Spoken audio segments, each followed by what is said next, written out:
Halo pemirsa YouTube, mungkin ini adalah konyol bagi Anda. Mungkin ini adalah konyol bagi Anda, tetapi ini adalah seni bagi saya. Lihatlah. Ini adalah bentuk tirai.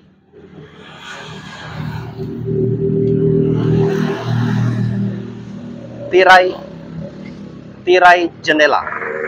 Ya, tentunya seperti ini. Kemudian tirai ini akan saya bentuk-bentuk seperti berbulu. Jadi tirai ini mungkin bagi Anda adalah konyol dengan kelakuan saya, tetapi ini adalah seni bagi saya. Oke, lihatlah.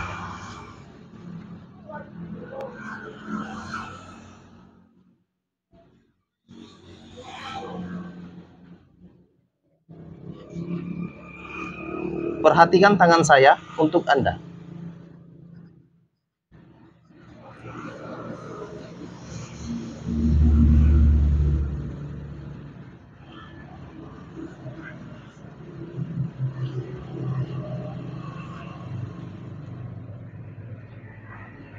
Oke, mungkin ini adalah konyol bagi Anda, tetapi ini adalah seni bagi saya. Jika Anda menyukai ini, maka please share. Jika Anda suka pada ini, maka silakan untuk bagikan.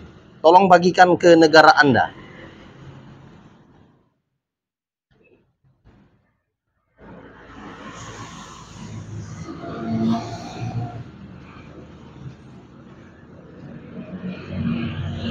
Dengan model gorden seperti ini, kita harus menggunakan imajinasi yang sangat tinggi.